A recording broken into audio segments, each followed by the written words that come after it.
Welcome all to the Tortillas and Takes podcast. You are on once again with your boy, I'll be sure. And we are 2 Saturdays away. Just 2 Saturdays away until the Texas Tech Red Raiders go off to play Arkansas Pine Bluff. Right? We are back in the season of terrible non-conferences, and I'm all about it. All right. You saw what Indiana did. They said, you know what? We'll get all the power conference teams out of here, all the decent competition, and get nothing but crappy competition. And Texas Tech said, say less. So we start off with Arkansas Pine Bluff. I will say we start Arkansas Pine Bluff, and then we have Kent State. Oregon State, at the very least, is respectable. It's respectable. Not good, but, not bad. Not as good as Washington State. I feel like we did have to check the pulse of the Oregon State team before we kept them on the schedule. Of like, how are you as good as last year's Washington State team? We think you're worse, but we're going to make that a home game just in case, right? I respect it. But we start off the season with the Arkansas Pine Bluff game next Saturday. Very exciting stuff. And it won't be Big 12 refs, so we can throw as many tortillas as we want. So to talk about this team as we get ready for the season, I got the People's Champion himself, Jeremy Gillen. What's up, Jeremy? What's going on, Albie? It seems surreal. It seems surreal that last weekend was our last weekend was the last weekend without any college football. And this Saturday, we get to wake up and really just kind of focus in on, the kickoff will be Iowa State, Kansas State. And Ireland. Farmageddon in Ireland, which is your insane. People. Yeah. And how is that not racist? No. I do find it hilarious that anytime it's a European country, regardless of what it is, but that's you. That's you, very clearly. That's you. Anyways, so it's really exciting. I mean, this is one of the best times of the year. There's these nostalgic moments throughout the year where my mind just involuntarily shifts. And for the beginning of football season is one of those where it's just like, different time of year.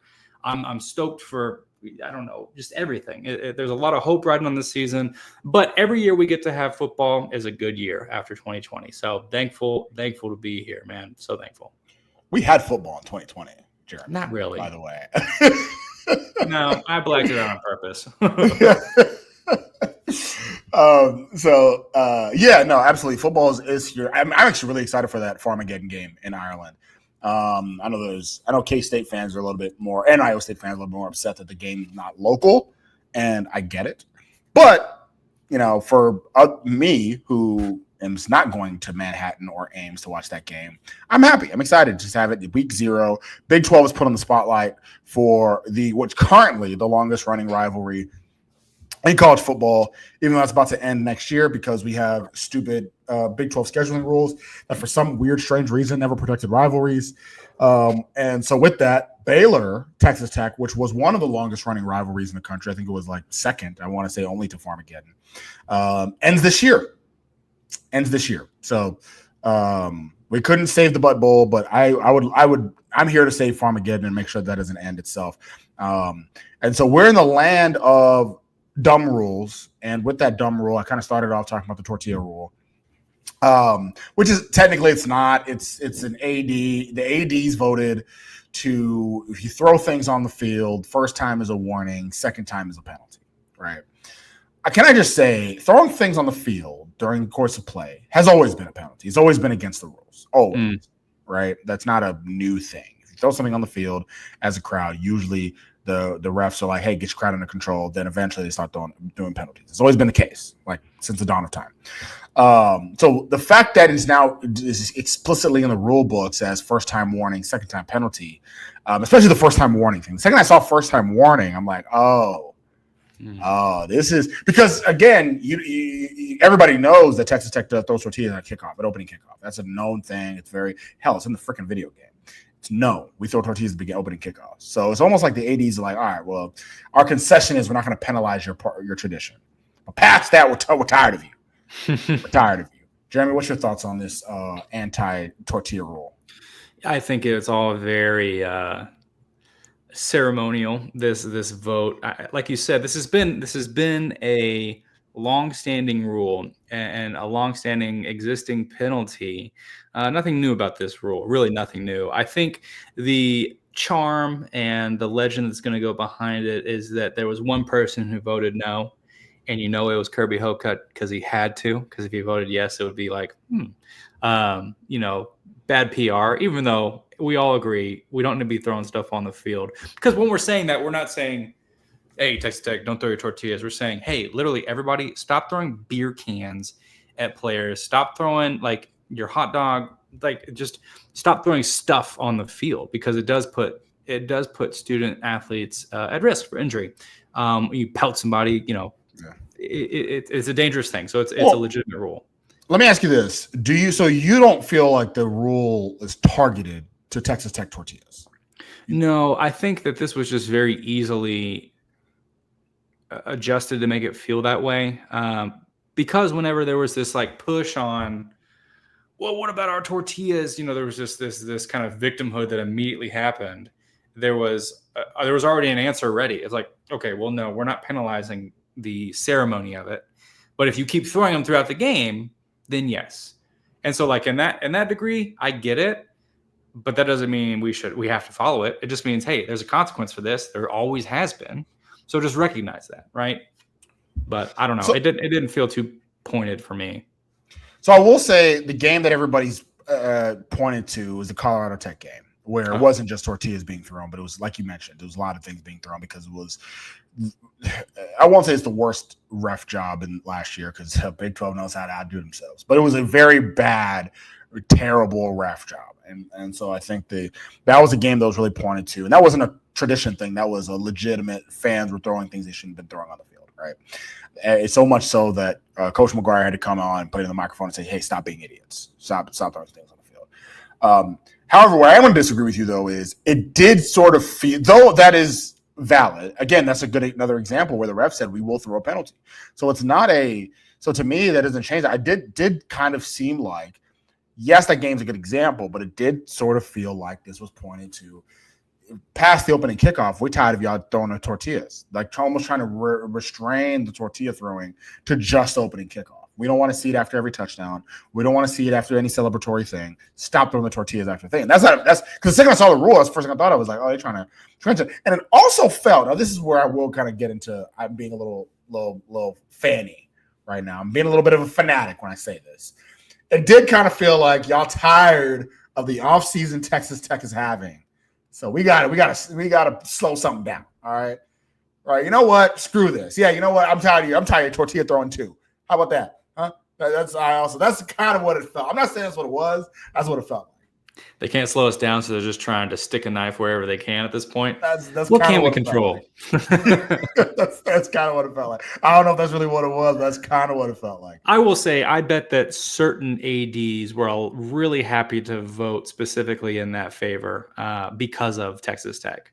I'm sure others didn't really care, but I think some of them definitely a lot more like, yeah, we got to control that kind of crap that they're doing out there in Lubbock. It's really not good for the game, blah, blah, blah. Where's my college football? Well, what's also not good for the game is Quinton Joyner going down with injury. It's not good for the game. It's a way to slow us down. So that was talk of the town last couple of days, Jeremy. Quinton Joyner, starting running back for Texas Tech Raiders, USC transfer, torn ACL, out for the year immediately. We're not going to see him until 2026. Really disappointing thing. Remember, running back coming out of Manor High School was the heir apparent to Taj Brooks at Manor, right? Took the mantle right from Taj Brooks there, and he was going to take the mantle right from Taj Brooks at Texas Tech. It was going to be beautiful, but unfortunately, he's now out for the year. And Jeremy, everybody was, whether you're a Tech fan or not, this is it. This is the end. Season's over. This is it. We had not just Tech fans. I mean, even outside, it was like, I'd hate to be a Texas Tech fan this season because, the $25 million might go to nothing. I even saw some other people like, yep, see, this is where it can kind of kill you. I saw Tech fans saying like, oh, well, this is, we're not meant to have good. This is it. This is what's going to happen. And so, Jeremy, before I tell you my thoughts of this whole thing, what was your thoughts of this whole thing? Of the response or Quinton Joyner getting injured? Quinton getting well, I mean, I think hurt sucks. Yeah. Yeah, I think all of us we all agree on that. That's ass. The response was funny. I did get caught kind of foot and mouth because I read somebody's tweet wrong, and then I responded to it like, I don't understand what everybody's problem is. Like, what you're saying makes sense, but I didn't receive the connotation. I feel bad ultimately for Jacoby Williams and Douglas, but like, what are we? Not Douglas, Cameron Dickey. Yeah. I'm like, don't we have some decent running backs behind him? We just all forgot about those guys after we got Quinton Joyner. Never mind that, what was it? Jacoby ran for 123 yards. He had that like huge touchdown run against Arkansas in the bowl game whenever Taj Brooks was like, hey, I'm not going to do this. So we got some dudes back there. We've got depth. And Coach McGuire said it as well in an interview, is that we're really blessed to have the depth that we have. It sucks that Joyner went down. Always makes you sick to your stomach when you got a kid getting hurt like that and having to miss a whole season after, making that commitment to come to Tech and stuff like that. But I'm not like, the sky is not falling on this Red Raider team. Not at all. We're back where we started in a way with the running back room, which we weren't thinking was an issue before Quinton Joyner. So Quinton Joyner's down. It's like, we're back to not having an issue. Thank you. Wait, so I'm going to have a lot of opinions on this, but my first one is talking about the running back room specifically. Quinton Joyner is one of the last people in the transfer portal that committed, right? Going into this 2025 season, running backs, though we lost Taj Brooks, though we lost the greatest running back in conference history, in Texas Tech history, we were still very okay with, we're going to have Cam Dickey, we're going to have Jacoby Williams, of course, Cameron Valdez ended up transferring, but at the very least, we're like, you know what? Dickey's a year older. We talked about it last year that my biggest problem I had with Dickey was that sometimes he made some freshman mistakes. Now he's a year in. You hope some of those freshman mistakes get reduced, like, missing blocks or going to the wrong assignment, stuff like that. Now you hope that's out. Now he can just be, and also he can just be a natural running back, right? Jacoby Williams really shined last year as a freshman. So coming into the year, we were like, the running back room, okay. It's gonna look pretty decent, even without Taj Brooks. Quinton Joyner was like the cherry on top. That was when you're like, oh my God, like now we're taking to the next level. So now Quinton Joyner's gone. It's like, okay, well, we're just back to where we were months ago before Quinton Joyner signed. We still feel very confident about Jacoby Williams, especially. I was still confident about him, even with Quinton Joyner. And then Cam Dickey, right? There was always going to be a three-headed monster at running back. Like Dickey and Williams were going to play with or without Joyner. Adding Joyner made it a three-headed monster. Now it's just back to the two, right? But you're right. Like running back room was never a concern even before Joyner. So there's that. And then also, so I've been telling you about how excited I am about this 2025 season for the last 2 years now. It's not because I have foresight into saying that, I know in 2 years Cody Campbell is going to have a transfer portal class that's going to shock the nation. Not that. It's because in 2023, I was looking out and saying, well, Baron Morton's going to be a senior. We're going to have virtually all of the freshmen or high school recruits that Joey McGuire has recruited in the 2022-2023 class will be upperclassmen by this time. If we keep a lot of our key and core players and key players, these 4 stars, these high threes that all Joey's recruiting, they'll be higher, they'll be older, and we'll be out of all the Wells guys with the exception of Morton. And if we can build on it from 24, we can have a really good season. Well, everything else I've said still rings true, right? The transfer portal class wasn't to have a good season. It was to have a legendary season, right? The team that Joey McGuire has built the last 3 years is still there, right? Coming into the season, take the transfer portal class away. Coming into the season, we said, okay, quarterback's back. Virtually the entire defense comes back, right? The whole D-line, and I'm not talking about the people that transferred away. I'm talking about at the beginning of the offseason. We said the whole D-line will be back. Jacob Rodriguez announced he was coming back, so him and Ben Roberts will be back. A lot of depth on linebackers in general in linebackers in general. Our secondary, which needs work, will at least all be back, right? We knew that. Offensively, right, we do lose our star running back and our star wide receiver, but everybody else is coming back. We do lose the longest running tackle that we've had in Caleb Rogers, but everybody else is coming back, right? So coming into this season, 2025, we said this is a team that's going to be able to build off an 8-win season and hopefully improve. We were one game away from Arlington last year. Before the transfer portal class, we were going to compete for Arlington. Like, we already knew that. So like now, so the transfer portal class isn't to go from 4 wins to 8. It's to go from 8 wins to 11, right?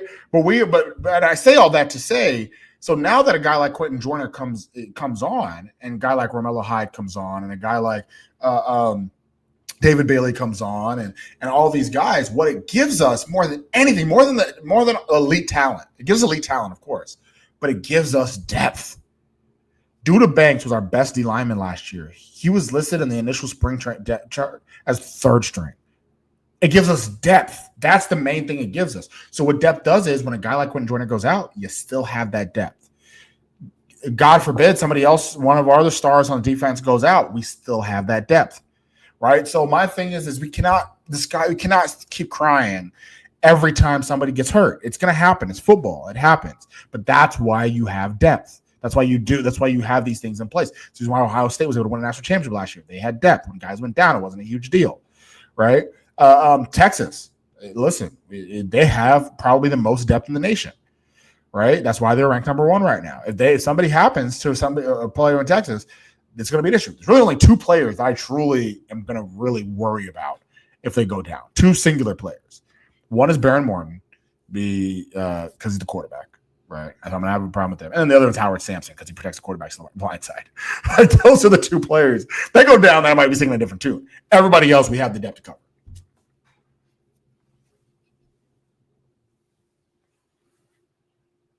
Sorry, I made an abrupt stop there, Jeremy. I think you thought the soapbox was going to continue, and I hopped off. My mic would not unmute. What was going on?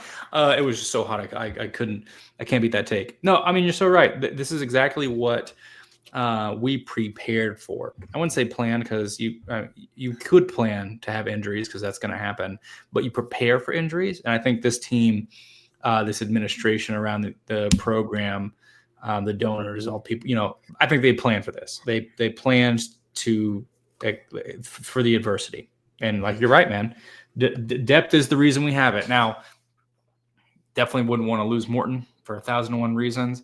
But at the same time, you've got Will Hammond behind him, who's seen some action last season and has gone through an entire offseason now with the team. But from everything we've heard, and all intents and purposes, Morton had his surgery, and now he's better than he's ever been in his whole life. Yeah. You also have Mitch Griffiths as well, who I forgot about until I downloaded College Football 26. Yeah, that's right. I started playing with them like, who? I was like, who is this guy?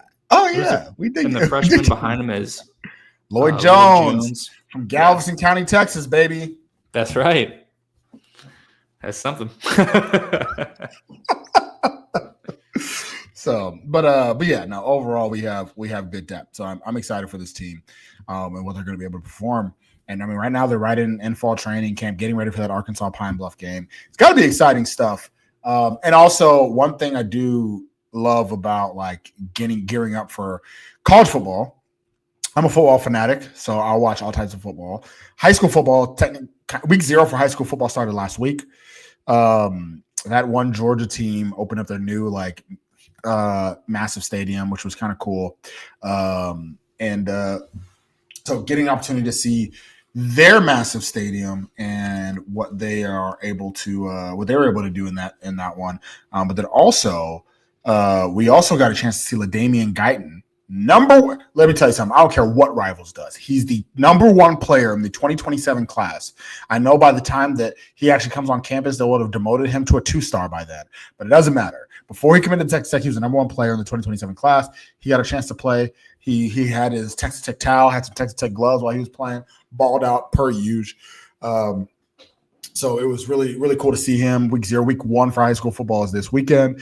So that means all of you get to go to your closet, whip out your high school shirt that you only wear once a year for week 1, and then you forget that you have a high school football team because college football is back on. But week 1 is this weekend for high school football. So go Clear Creek Wildcats, go Dickinson Gators, and go whatever country school that Jeremy went to. I'm not giving them an airtime, so we'll move on. No, you do K Park, and I don't know if you still rep K Park. That's the Panthers, man. Yeah, are the Panthers? That's what they are. A lot more proud of that one. Yeah. Oh, okay, the Panthers, the Kingwood Park Panthers. There you go. So yeah, fun stuff there. So as we kind of look into the Big 12 this year. And we're going to have our previews coming up. Next episode will be a general college football preview pod from Jeremy and myself, where we talk about the Big 12, we talk about college football as a whole. We give our predictions when it comes to standings, when it comes to national champions, all of that. And then we give our Texas Tech preview of the following week ahead of the Arkansas Pine Bluff game. But what are some of the things, Jeremy, that you're most excited about for this college football season? I mean, as it pertains really just to our conference, Just period. It don't got to pertain to our conference. If you are excited for the Cal Bears, puff your chest out for the woke Bears. I don't think so. No, I'm legitimately this season. Like, I'm the most excited about the Big 12 teams and just like how this conference is going to shake up or not, just like college football landscape as a whole. Because right now, what we're facing is a college football fandom or college football kind of higher ups who are looking to really push people away from push them towards SEC and Big Ten. Hey, these are the only schools you need to care about. This is the only blah blah blah you need to care about. Meanwhile, you got the Big 12. Obviously, Brett Yormark is doing a great job at kind of this push for, okay, if we're not going to say we're the best like conference out there, how can we respin that? We from top to bottom the most parity. Anybody can win, right? And we have a lot of talented teams, and we're the most exciting conference to watch. That's what I'm seeing. Are you saying that he's saying we're the MLS of college football conferences? Well, that is an unfortunate comparison we've just done there. Mitigating the very small soccer fandom that listen to this podcast, we'll go back to football. Usually that's a compliment. Sometimes it's not. But I think this year I'm most excited to see really what Big 12 team steps up and takes it. Honestly, because there's been so much. I haven't really heard anything about SEC teams. The only thing I've really heard out of the Big Ten is, okay, Ohio State probably gonna make a run this year. Okay, that's not news to me. But with the Big 12, it's like, I have no idea who's gonna win this conference. Really? I have no idea. Everybody's kind of like, this is why X, Y, and Z. You can find an argument for like 5 teams from 5 different people about why they're probably gonna win the Big 12. And so for me, I'm like, legitimately, I'm most excited to see how our conference plays out. And hey, man, we're going to end up on top of that. But outside of that, just college football is exciting. It's the greatest time of the year where I can just flip on. And we've been there when we've traveled and we're just watching BS games before. We're like, who's on? Whatever. And you know what? You get college football. So it's just the best time of year. I think one thing that's really cool about this year is that you mentioned it with the Big 12. There's really nobody really knows who's going to win the national championship. But like a lot of people are complaining about the college football playoff right now because Alabama was griping about being a team that lost to Vanderbilt, but somehow didn't get put in there. And then some other stuff. And then also Big Ten commissioner wants to expand it to like 24, 30 teams, which is just stupid and ridiculous. But last year, an 8 seed won the national championship. Ohio State, before last year, Ohio State, except for the 1941 when Alabama wanted to claim a national championship after 2 losses and ranked 20th, no other team at that spot would have been able to claim a national championship before. but the college football playoff allowed an 8 seed to win a national championship. Coming into this year, we really don't know who the favorite is. Like even Ohio State, we can say Ohio State's going to come back with a lot of talent, but they lose their quarterback, right? They lose their quarterback. They also lose their both of their starting and backup running backs, and there was a run-based team. So they lose their 3 best rushers and a run-based team, right? Yeah, they get to keep Jeremiah Smith, who's a great receiver. We don't know what the quarterback and the passing game is going to look like, right? Defensively, they lost some players too. So there's this thought that it's Ohio State, they're going to retool, yada, yada, yada. But at the end of the day, they still lost those 2 games last year in the regular season. And there was still an 8 seed coming in, right? You have a team. So the top 2 teams in the AP poll is Texas, who we all know does great with pressure. They never go underperform, right? That's right. Texas has a brand new quarterback who, if he didn't have the last name Manning, we would all be questioning. Correct. All we've seen is seen him play against UTSA. And unfortunately for Arch Manning, UTSA is not on the schedule every week, right? He was impressive in the UTSA game, but eventually you're going to have to play LSU, and you're going to have to play Alabama, you're going to have to play Georgia, you're going to play some of these big teams. And we just don't know how good he's going to be, right? Like, honestly, his high school tape didn't impress me. I've seen quarterbacks play well. Quinn Ewers had a much better high school tape, and Quinn Ewers was decent. He was okay, right? So Texas comes with a brand new quarterback. We don't know how it's going to look. Penn State, actually, it probably brings back the most. They are tooled. Penn State probably has the most veteran-laden team in the entire country. And they have to convince us all that James Franklin is going to be the one to lead them to the promised land. So I want to see that. If Penn State doesn't win the Big Ten this year, they'll never win it. This is it for them. I mean, this is in a year where Ohio, like I just mentioned that about Ohio State, in a year that Michigan is not looking like the Harbaugh Michigan team, right? In a year that, hell, Indiana's not going to be the one to challenge it. So Penn State, this is it for you guys. If y'all can't win it this year, I don't see it. Oregon losing their quarterback, losing a lot of their pieces there. Washington is also not up to snuff right now. So, like, Penn State, this is it for you. So you're to me to tell me that Texas and Penn State are the 2 best teams in the nation, and that tells me that, anybody can win it. If those are the 2 best teams in the nation, anybody can win it. Anybody has a shot at it, right?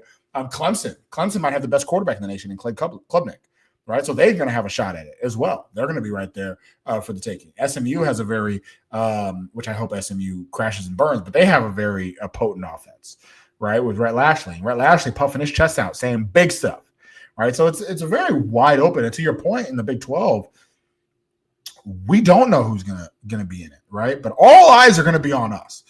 I mentioned it before in the pods. Everybody wants us to fail. They want us to fail beautifully. They want us to be they want this to prove that, hey, we told you guys the Texas Tech spending money is not going to work. So they want us to fail. And so it's going to be very important for us to perform and play well. The best thing that can happen to us is, in my opinion, we got to get to Arlington, bare minimum. Got to get to Arlington, or it is going to be kind of viewed as a bit of a failure, and people are going to be able to point and laugh and see, we told you, right? And so, but we're not the only team in the conference. Kansas State looks really good, right? Avery Johnson, who had not the best year last year, but if he comes to be the player that we thought he might be, looks really good. Sawyer Robertson, right? I'm not a huge fan of Baylor top to bottom, but Sawyer Robertson might have the best quarterback in the conference, or Baylor might have the best quarterback in the conference for Sawyer Robertson. Arizona State might have the best quarterback in the conference with Sam Leavitt, right? Another team. I'm not the biggest fan of their roster, top to bottom, but they got a really good quarterback. So what do you – excuse me. Oh, Lord Jesus. I'm dying here. But Utah. Not enough people are talking about Utah. And maybe it's because we all reveled in how bad they were last year, and it was fun and great and glorious, and we all loved it. But quiet is kept. Them having a quiet offseason is the best thing that could happen to them.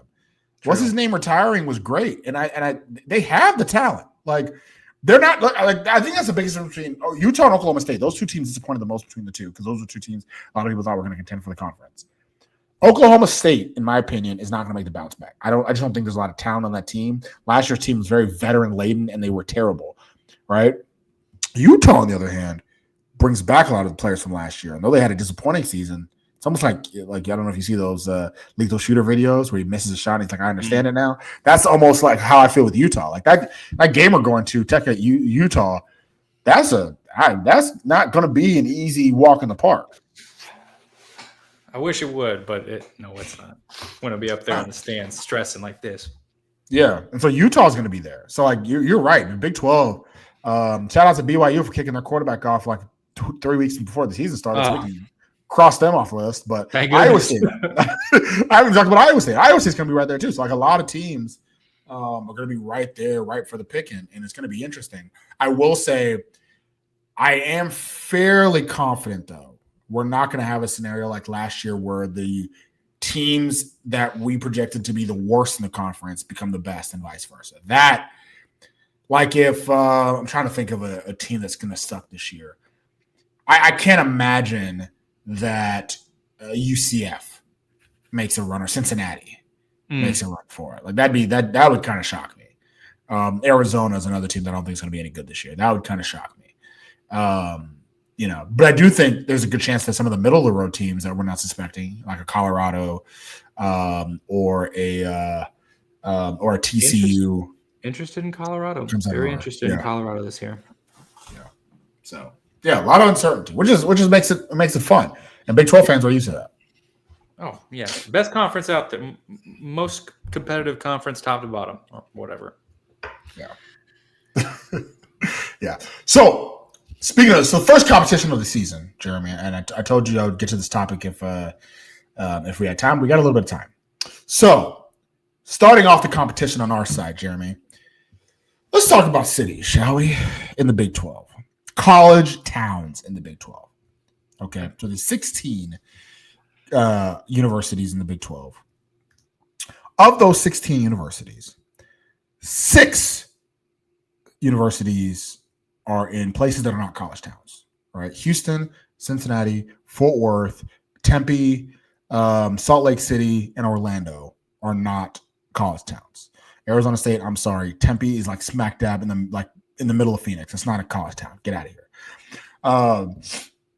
Houston, just because you continue to call Third Ward as if it's your own little section, it's not your own little section. You're in this rock throw from downtown Houston. Get out of here. So that leaves us with 10 college towns in the Big 12. Jeremy, let's the first Big 12 battle is who has the best college town. I talk about college towns all the time. I love going to these towns myself, even though we avoid them when it comes to picking what road game we're going to go to. Back-to-back years, we have avoided college towns in favor of big cities, by the way. Even though Tucson's not really a city, but it's more of a city than Ames, Iowa was last year. And so this year we chose Salt Lake City instead of Manhattan, Kansas. But Jeremy, what is your number one college town in the state of Texas, and then your number one college town in the Big 12? I'd like to point out for the record that we didn't choose, the people chose. So if anybody's going to be upset about us not going to Manhattan, you have to blame the voting. And it wasn't rigged because it was Twitter and it wasn't that important. So it was all legitimate voting. So best college town in Texas is without a doubt Texas State. Yeah, no question. I didn't know where you were going to go here. I'm glad you're a smart man. Is why we pop together. Yeah, it is the perfect tech. It is the perfect college. It's got everything you need. If the water's not flowing up 30 feet or whatever, it's perfect. So, San Marcos for sure. I will say this about the only pushback I give to San Marcos and Texas State. It's the only one. It is. You're right. It when it comes to college towns, San Marcos can't be beat. It might be the best college town in the country. Like legitimately might be the best college town in the country. Though I will say the school I have at number one for the Big 12 is also in the running for best college town in the country. But my only pushback I have about San Marcos, have you been to the Square? Oh, so the Square is their the Square is their bar area. And to your point, I'm now in my mid-30s, so like it could have changed. It definitely could have changed. We don't talk about it. Yeah, but in back in the day, the Square used to be like where our main bar area in Texas State in San Marcos. And I remember going there, and it was like 5 or 6 bars. Now, mind you, they're packed bars. They're big bars. But because of that, it's too packed. It's jam-packed. You're just nut to butt everywhere. And it was too much. Like that was my only pushback. It didn't have the same vibes as Broadway or Depot. And so you put Broadway and Depot into San Marcos, chef's kiss. It's awesome. Yeah. So anyways, number 1 in the Big 12. Number 1 in the current Big 12.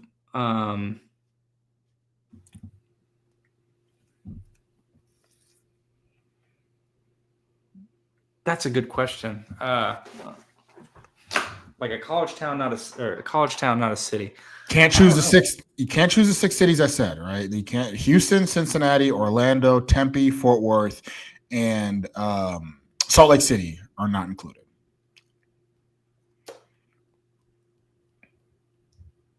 I don't know. And you're saying it'd be best in the nation. God, you're really pumping it up. I think this number 1 is in the running for best in the nation. Yes. It's not Lubbock, is it? I'm gonna say no. It's damn sure in Lubbock. I didn't mean to say it like that, but like, and Lubbock's not. Listen, Lubbock is I'm going to tell you my rankings here in a second once I pull it up. But I legitimately like. The problem is I haven't been to most of them. From what you know, from what you gather, dude. If I'm going off of cult personality, Ames, Iowa is like the iconic. That's what I'm saying, though. What's wrong? But the people that constantly like talk about Ames, that go to Iowa State and they talk about Ames and like their experience with Ames, like I think it hits all of the key characteristics of like college town life. They've got like the dive bars that everybody knows. They've got the spots everybody goes and hang out. Like they've got their collegiate rhythm. Like that is college towns go. That's the one I hear most annoyingly, like the most amount. I understand where you go, how you get there. Nothing wrong with that. I think that's the reason why what brings Lubbock, a lot of people like us, to love Lubbock as well, right? Middle of nowhere, so therefore you make your own fun. Therefore, things are being brought over there, it makes it even better, right? Yeah. You're wrong, but I do understand where you get there. So how I judge college towns. Usually, when I judge cities in general, it's where would I like to live if money wasn't a factor, right? Like for example, when it comes to the 6 college cities, number 1 to me is Houston, of course. Number 2, however, is Fort Worth. I think Fort Worth is incredible. I love Fort Worth. At the bottom of this list is Cincinnati, and not because I think Cincinnati is bad. I actually think Cincinnati is an underrated city. It's just when it comes to the cities I'd be willing to live in, that's of those 6, towards the bottom. Right? At least Salt Lake City got a lot of nice views and hiking, and if you can avoid the racism, you're fine. But Cincinnati's the bottom. So when it comes to college towns, a lot of times, college towns is a little different because not just where you want to live. It's as a collegiate student where you'd have the most fun, most things to do, et cetera, et cetera. So number 1, same reason why Texas State's number 1 in the state of Texas, because Texas State has scenery. It has the rivers. It has so many things to do no matter what type of person you are. All right. If you want to drink, it has stuff for you. If you want to, go on walks up hills, that's something. If you want to like a scenery, has stuff for you. So that's what San Marcos, that's what San Marcos has. Let me tell you something about that walk up hill. I thought about walking on it at Texas State. I took a walk up a hill and I was like, well, I'm not coming here. That ain't happening to me. But number 1, in my opinion, in the Big 12 is Boulder, Colorado. Boulder, Colorado is I just totally blacked out with Colorado in general. Yeah, come on, man. Come on. I thought it. You blew your load? Well, here's my thing. Explain why further. So Boulder for one. So obviously the scenery is incredible. The scenery is, you can go hiking, you can do, but then also it is a legit quintessential college town. It has so much in Boulder. They have multiple bar areas, multiple things. Though I'm not a huge thing on distance and how far things are, I will say, like for Baylor, for example, you just have to drive hours to get to Houston or Dallas. For Boulder, it is a 30-minute drive to downtown Denver. Yeah. That is when it becomes a legit. That is when it becomes a legit pro.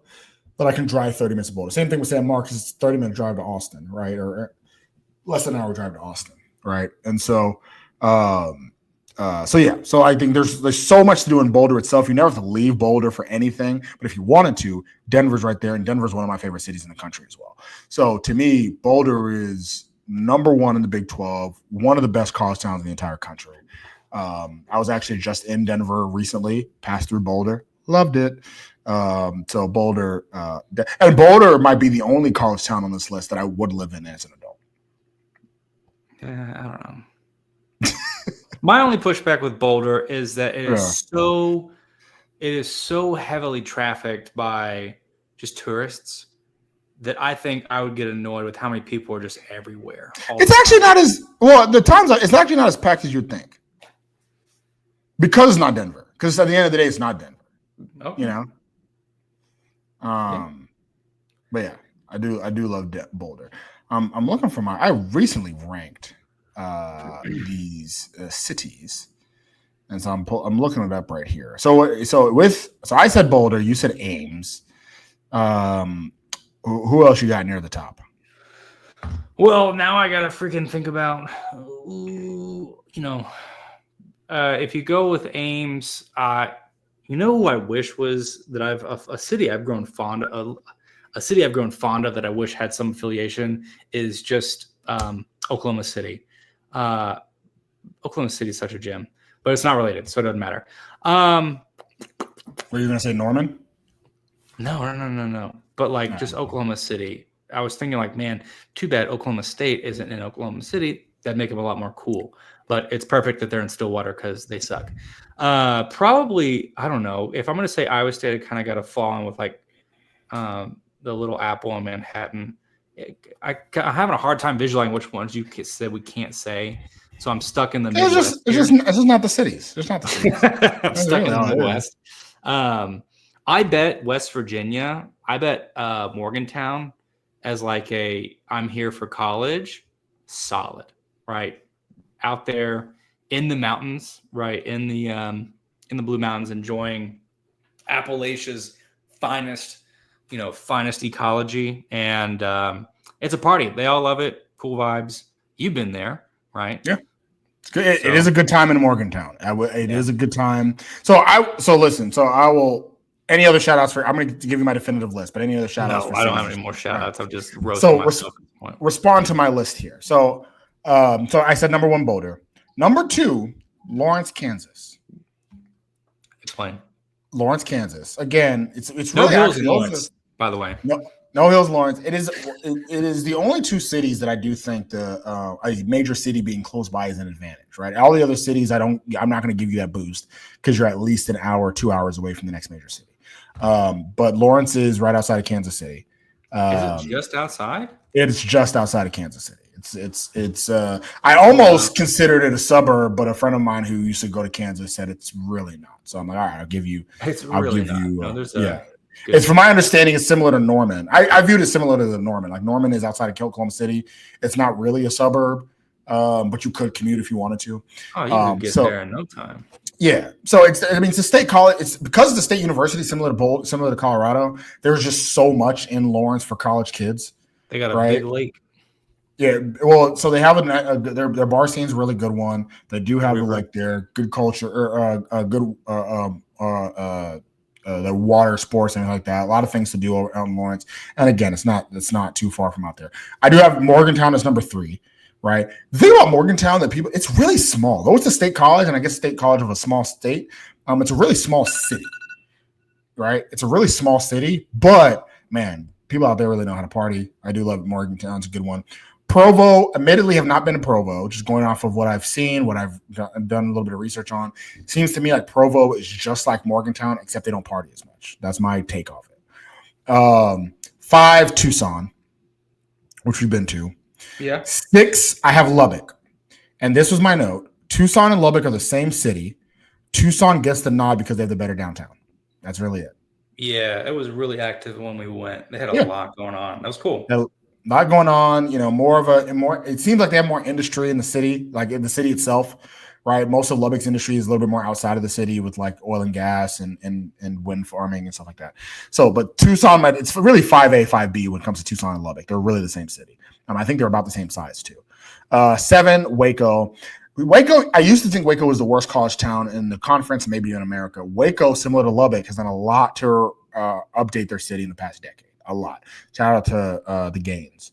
8 Ames, 9 Manhattan, and then 10 what just might be the worst college town in the country, Stillwater, Oklahoma. That is Stillwater. Ugh, just it's so tiny. So small. And this is not a referendum on the university, to be honest, because I think people that go to Oklahoma State are actually pretty cool, and I'm not going to say that the week we play them.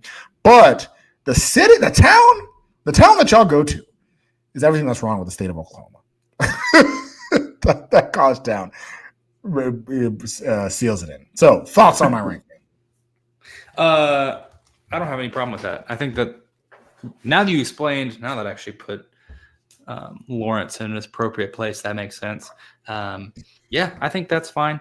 The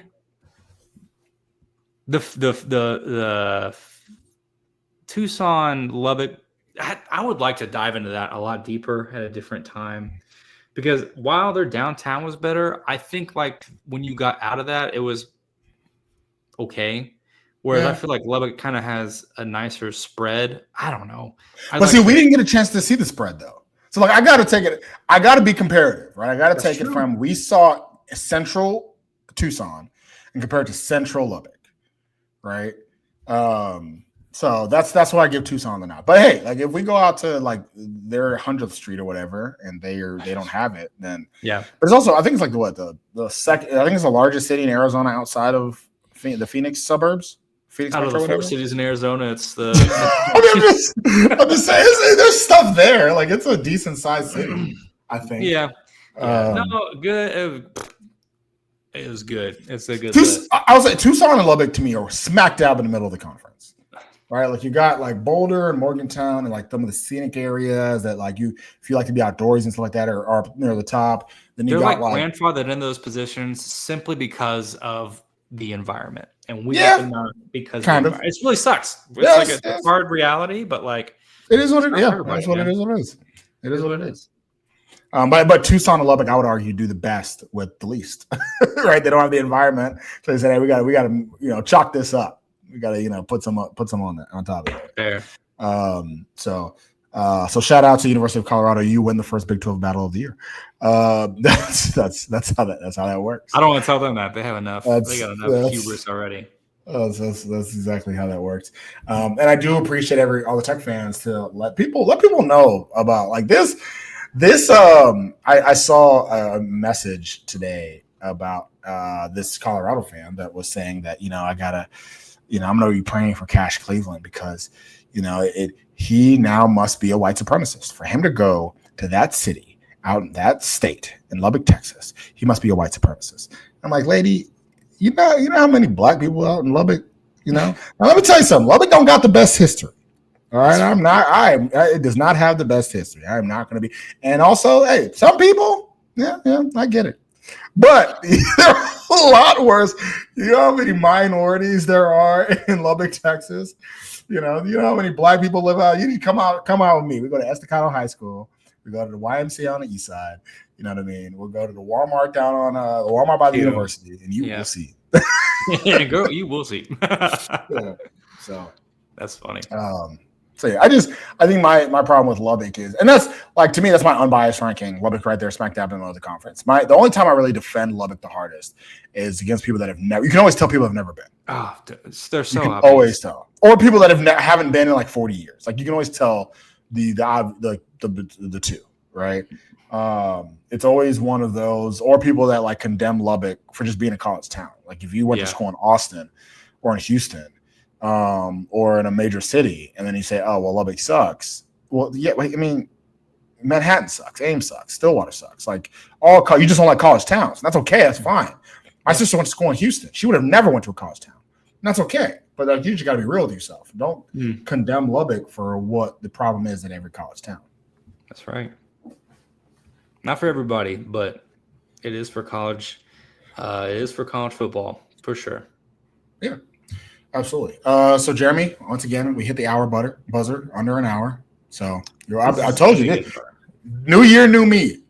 All right, we'll see. We staying under it. Anything else you want to say to the people? Biggest thing I'm excited about this season. I kind of mulled on it while we were talking. the nut up or shut up season for Texas Tech. And you mentioned it for a second that like really everybody is waiting for the downfall, especially this season. Which I'm gonna say something real quick that what is it? Ghost of Texas Football tweeted out like, "Hey, who's that one team that you want to fail this year harder than anybody else?" And I went through some 65 odd replies. Not a single Texas Tech. What is that about? Why have we wasted our money? Why have we wasted all the publicity? The lack of hate is really disappointing. So disappointed. I was like, I expect more from you, Big 12 fans. I don't know what else we're gonna have to do, but we're gonna do something crazy. But we know that every pundit out there, everybody who is set on, ESPN, CBS, you name it, has long said Texas Tech won't. And so this would be a great year for Texas Tech too, So I don't know, a lot of anticipation. I'm really stoked. It's going to be great to start diving into the nitty gritty. And, hey, Quinton Joyner is not going to be a part of this season, but we're going to talk about all the people that are. And you will probably get a lot less anxious about the whole thing when we start going through that list because we got some dogs. Yeah. Absolutely. So I am really excited for this season overall. I'm excited to see what we're going to be able to do this year. And next pod episode, we're going to talk about the college. We did a little glimpse of our thoughts on college football as a whole, but let's do some previews. Let's talk and look into our crystal ball and really say what is going to happen in the nation and in the Big 12, right? Who are some sleepers? Who are some teams we need to be worried about? And really dive into college football. And then, of course, the next episode will be Texas Tech and what can happen there. So for the People's Champ, that is Jeremy Gillen. This is your boy, Albie Shore, and you have been listening to Tortillas and Takes podcast, part of the 1012 Network. As always, throw them tortillas, baby, and stay wrecked.